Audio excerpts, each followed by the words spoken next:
본문의 제목을 지어 보았습니다. 믿음으로 세우는 법.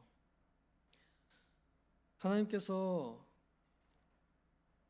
가장 의로우신데 가장 의로우신 분께서 유일하게 의로우신 분께서 자신의 의로움을 이렇게 나타내셨습니다. 우리가 읽은 본문처럼 오직 예수 그리스도를 믿는 것만이 의롭다고 그렇게 정해 놓으셨고 그렇게 가르쳐 주셨습니다. 이것을 인정하는 사람들이 구원을 받고요. 이것을 인정하지 못하는 사람들이 구원을 받지 못합니다. 이것을 인정하는 사람들이 천국을 들어가고 이것을 인정하지 않는 사람들이 천국에 들어가지 못하고 인정하는 사람이 천국을 누리고 인정하지 못할 땐 지옥을 맛봅니다. 누군가가 생각하기에 그리고 사람이 생각하기에는 불공평하다 생각할 수 있고 이해가 되지 않을 수도 있습니다.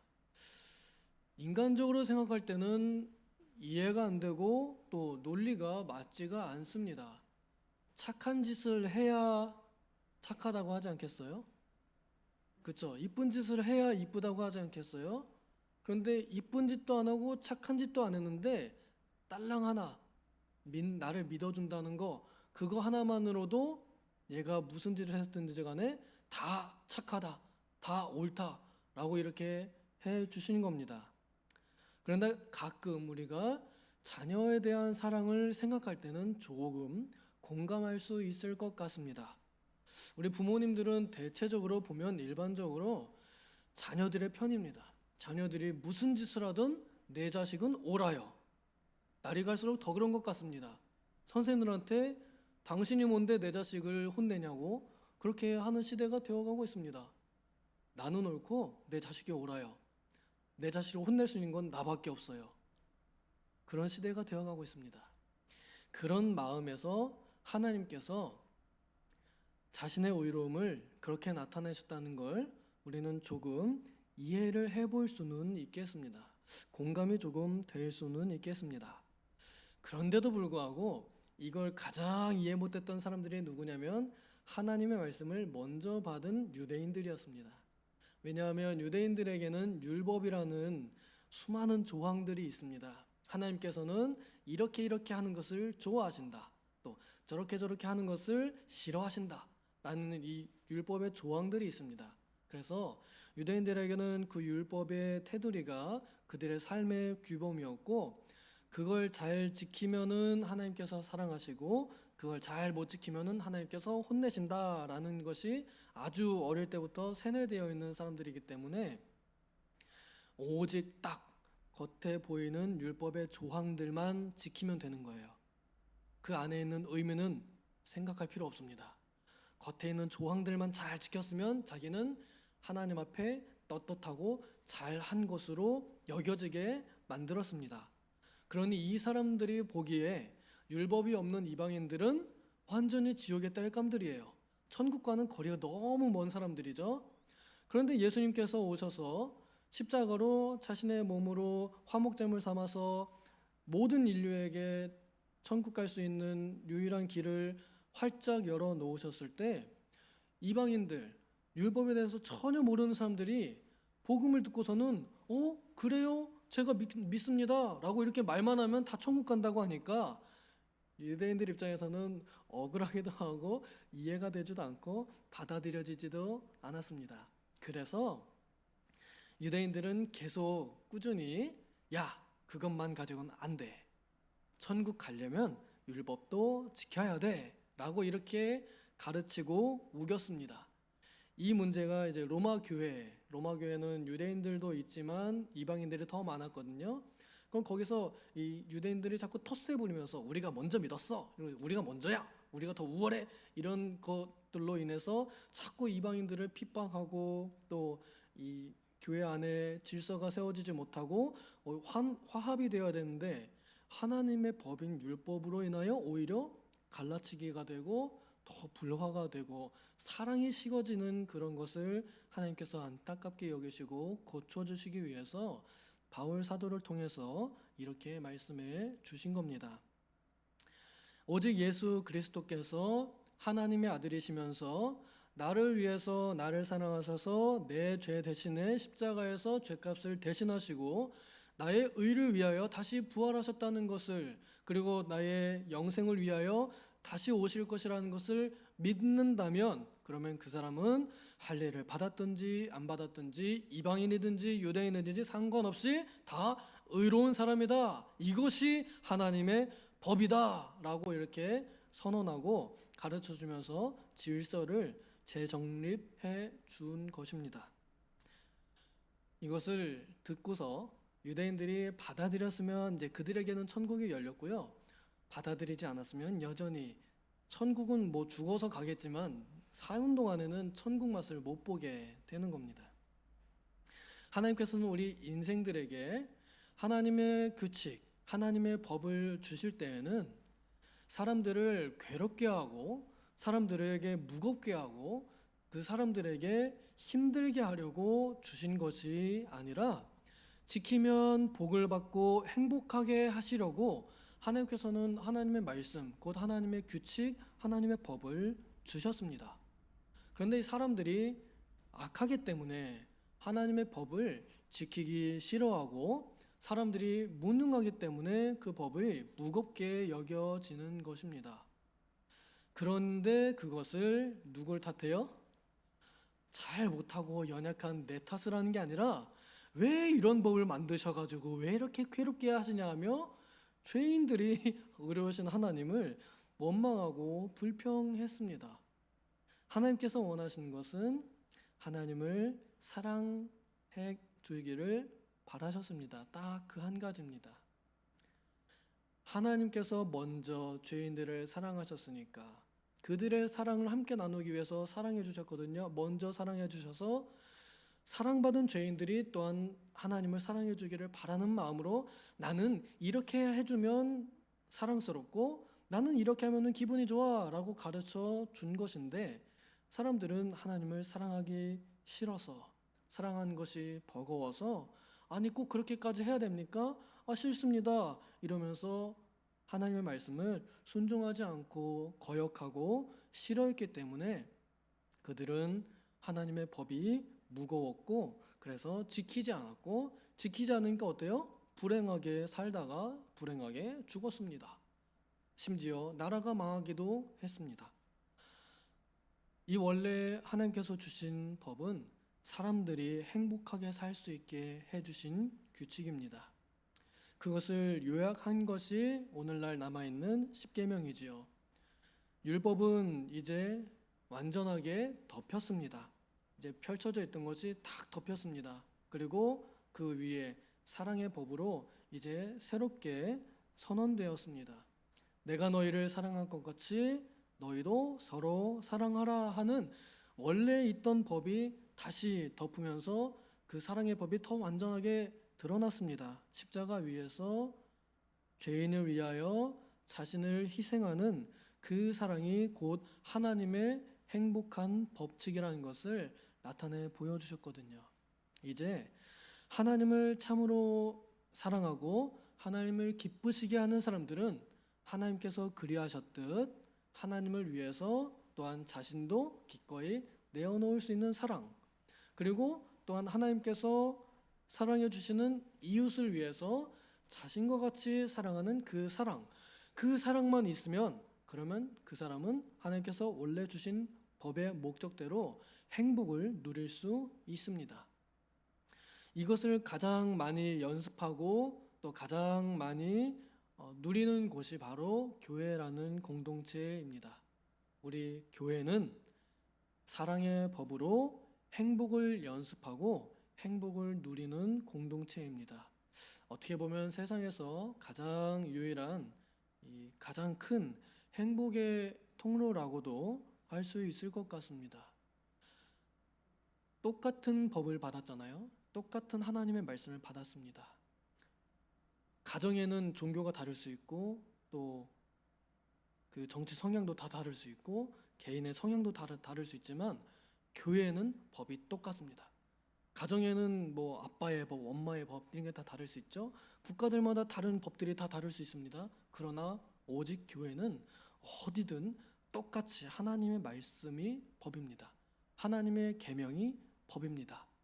똑같이 어디든 교회는 같은 법을 가지고 행복하게 될 수 있습니다. 우리가 모여서 함께 이 법을 순종하며 연습함으로 하나님께서 정말 사람을 행복하게 하는 것이 무엇인지를 깨닫고 배우고 그것을 가정에 가서 그리고 사회에 가서 실현함으로 하나님의 나라를 확장시키라고 하나님께서 하나님의 나라의 지점으로 삼으신 것이 곧 교회입니다. 그러니 이 교회 안에서는 그 누구도 차별이 없습니다. 오직 예수 그리스도를 나의 개인적인 구원자로 믿기만 한다면 그 사람은 하나님께서 정하신 의인입니다. 그 사람의 외모가 어떻든 그 사람이 하는 짓거리가 어떻든 하나님께서는 그렇게 여기신다는 거예요. 근데 문제는 뭐냐면 우리가 교회 안에서 내가 재판관이 되어가지고 저 사람 이런 사람 이런 행동들 하나하나는 다 내가 정죄하고 자빠져 있다는 겁니다. 인정하십니까? 교회 안에서 특히나 더 그렇습니다. 하나님의 법을 나한테 적용하기보다 나한테도 적용하지만 나한테 적용하니까 남한테도 적용할 수 있다고 생각하고 자꾸 다른 사람들에게 들이대면서 쟤는 성경 말씀 어디에 이거를 어겼구나 라고 이렇게 자꾸 정죄하면서 쿡쿡 찔러요. 너 그렇게 하지 마. 야 잘못했어. 회개해. 이러면서 나는 안 하면서 나도 그러면서 그럽니다.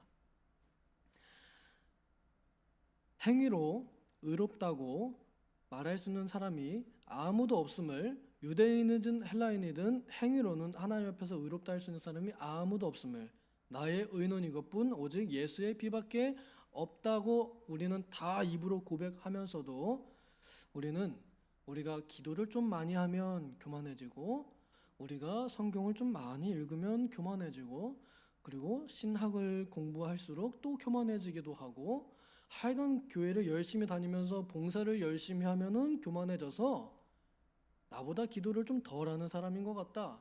나보다 성경을 좀 모르는 사람인 것 같다.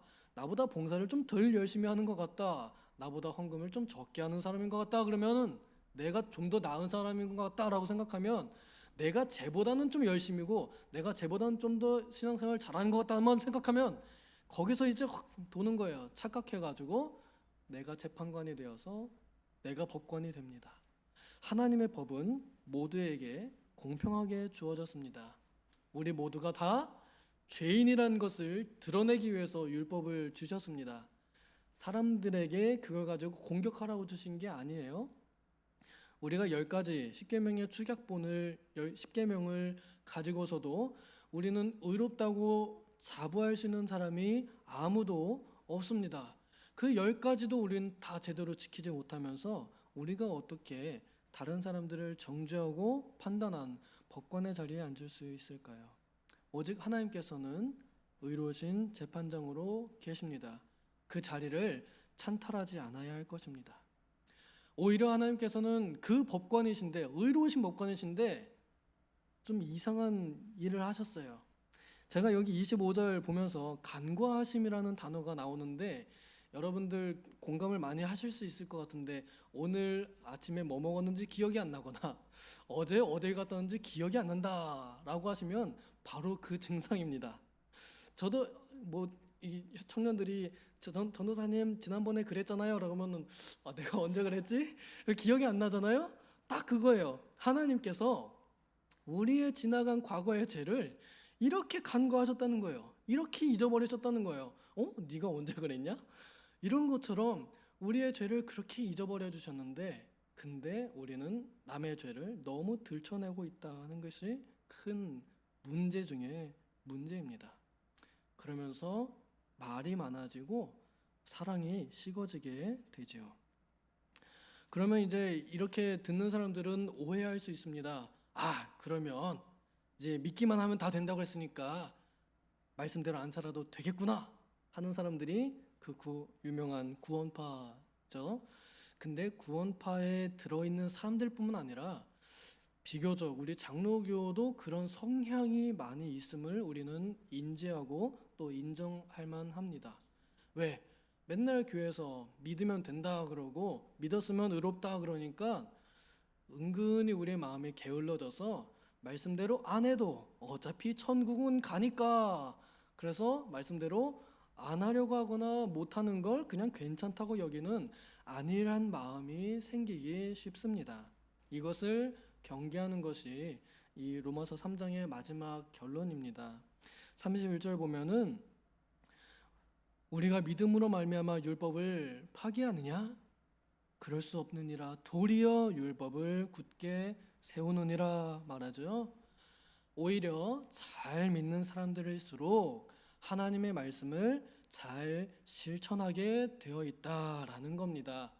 그러니까 자기의 의에 빠져서 다른 사람을 정죄하지는 않아도 하나님께서 주신 의에 취해서 하나님의 말씀을 실천하지 않는 것 또한 경계해야 할 일이고, 오히려 그렇지 않음을 알 수 있는 것은 내가 하나님의 말씀대로 살려고 노력하느냐, 내 삶의 유일한 규범은 하나님의 말씀인 것을 내 삶으로 증명하면서 살아가느냐, 순간순간마다 하나님의 말씀대로 하려고 노력하느냐 마느냐에 따라서 내가 구원파적인 성향을 가지고 있는가 아닌가 하는 것을 알 수 있다 하는 것입니다. 오늘 7월 17일 제헌절이죠. 우리나라의 제헌국회가 탄생한 기념일이기도 합니다. 저는 제헌절이 공휴일에서 빠진 것이 너무 안타까운데, 굉장히 중요한 날이잖아요. 우리나라가 법치주의다라는 것이 선언된 날이었는데, 그래서 그런지 법치주의 국가가 아닌 것 같기도 하고, 뭐 어쨌거나 하나님의 나라는 하나님의 법으로 통치가 되죠. 우리가 하나님의 나라로서 하나님의 법이 통치되는 삶을 살 때에, 그때의 세상에서 하나님의 나라가 어떠한 나라인지를 보여줄 수 있게 됩니다. 오늘 우리 안에는 과연 어떤 법이 제정되었고 어떤 법이 성취되고 있고 어떤 법이 선포되는 사람인가 하는 것을 돌아보면 좋겠습니다. 하나님의 법은 요약할 때 사랑의 법입니다. 오직 사랑으로 역사하는 믿음만이 우리에게 유일한 법입니다.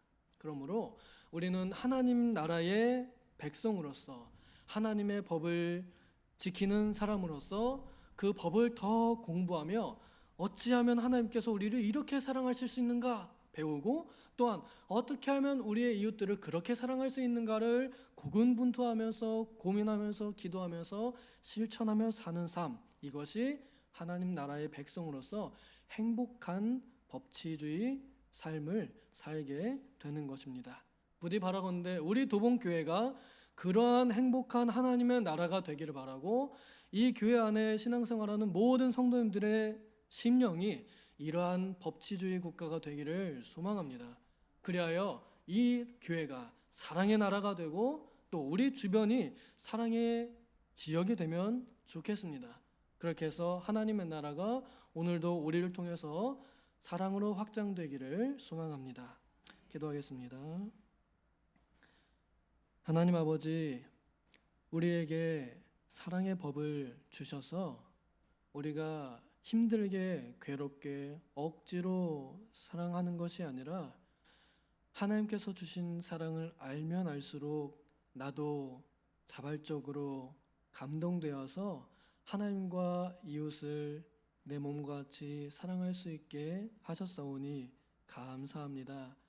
우리에게 회복된 이 사랑의 감정과 능력을 잘 발휘하여서 오늘도 하나님의 법이 내 안에서 살아 숨쉴 수 있도록, 참으로 하나님의 법이 나를 통치하실 수 있도록 하나님의 통치 기관으로서 합당히 살아가는 우리가 되게 하여 주시옵소서. 감사드리며 예수님의 이름으로 기도하옵나이다. 아멘.